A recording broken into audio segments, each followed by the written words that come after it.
Selamat datang di channel Sangkur Sanggala, tempat kita membahas sejarah secara ringan, yaitu sejarah dalam secangkir teh. Kali ini saya ingin menceritakan kisah tentang seorang jenderal di Tiongkok yang sangat terkenal, yaitu Jenderal Liu Fei. Jenderal Liu Fei adalah jenderal militer legendaris dalam sejarah Tiongkok di era dinasti Song. Ia berperang untuk dinasti Song Selatan melawan suku Joseon dari dinasti Yin. Ia adalah jenderal yang berperan besar dalam pengembalian daerah yang direbut dinasti Yin dikembalikan ke dinasti Song Selatan.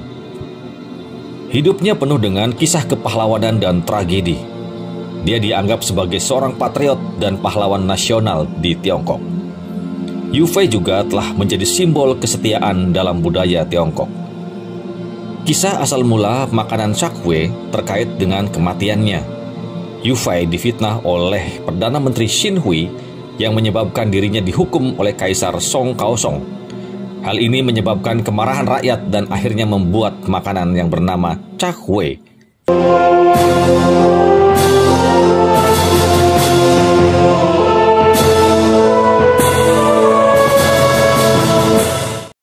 Liu Fei hidup pada tahun 1103 sampai dengan 1142 Masehi. Lahir di Tangyin, Shangzhou, sekarang wilayah Henan. Di usianya yang masih muda, Liu Fei telah berlatih memanah dan belajar ilmu bela diri kungfu dari Master Shen Kuang. Tenaganya luar biasa kuat dan keahlian kungfunya tiada tandingan. Pada awalnya Liu Fei masuk ke dalam pasukan militer kerajaan cuma menjadi seorang perwira biasa yang mengikuti Jenderal Liu He dan lalu mengabdi pada Panglima Besar Zhongze. Pada tahun 1126, pasukan Liao melancarkan serangan besar-besaran ke daratan tengah.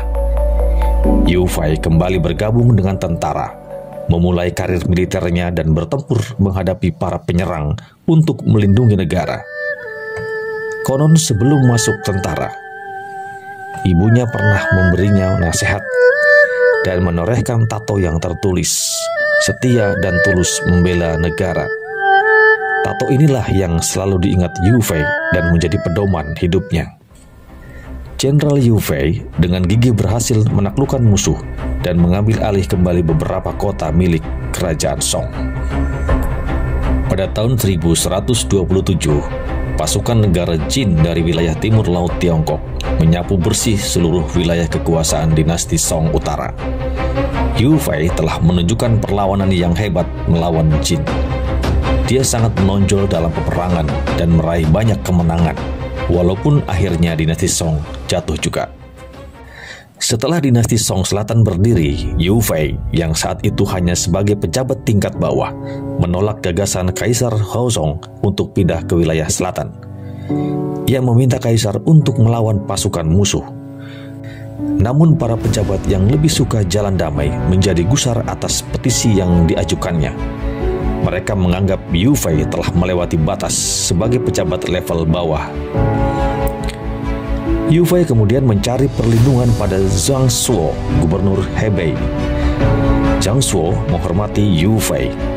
Ia menunjuknya sebagai komandan pasukan utama, bahkan mengangkatnya sebagai komandan tertinggi.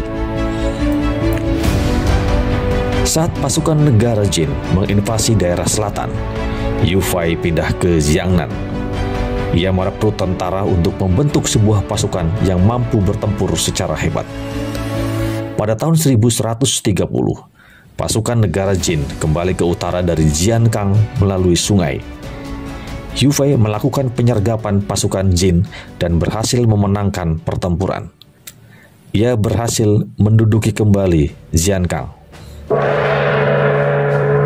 Pada tahun 1134, Liu Fei beberapa kali memimpin serangan dan berhasil mengambil alih 6 wilayah, termasuk Xianyang. Akhirnya ia dipromosikan menjadi gubernur militer Xiangyuan dan kemudian diangkat menjadi bangsawan Kaihuo di Wushan. Pasukan pimpinan Jenderal Liu Fei yang dikenal dengan pasukan Yue sangat disiplin dan pemberani.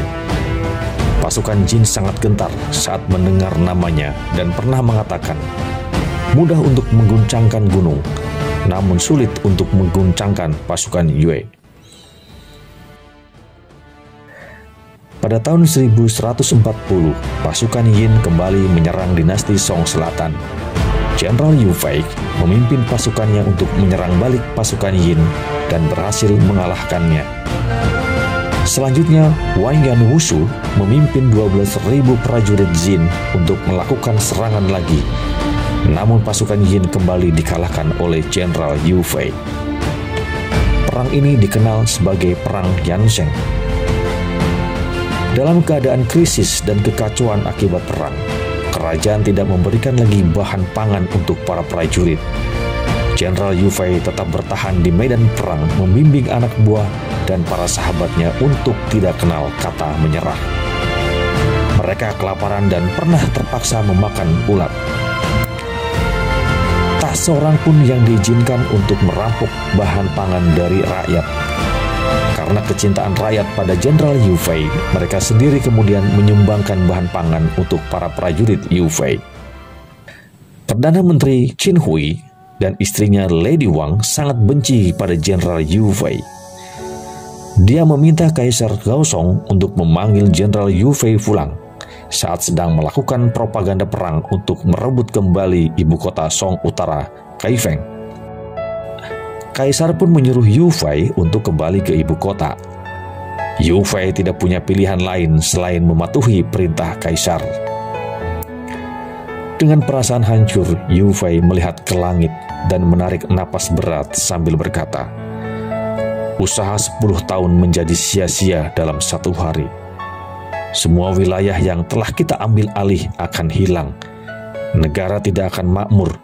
Negara tak bisa pulih kembali.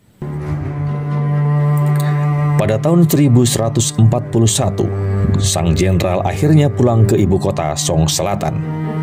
Perdana Menteri Qin Hui menuduhnya merencanakan pemberontakan sehingga Yu Fei dipenjara. Perdana Menteri Qin Hui mengatur agar Yu Fei dieksekusi atas tuduhan palsu. Semua tuduhan, fitnah, dan segala akal busuk berhasil menjatuhkan nama baik sang jenderal.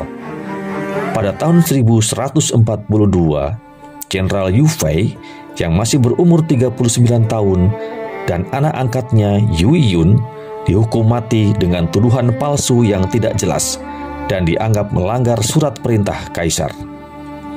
Segala pengorbanan darah nyawa yang diderita Yu Fei, sahabat dan anak buahnya yang tewas di medan perang, tidak mendapatkan penghargaan setimpal dari kerajaan.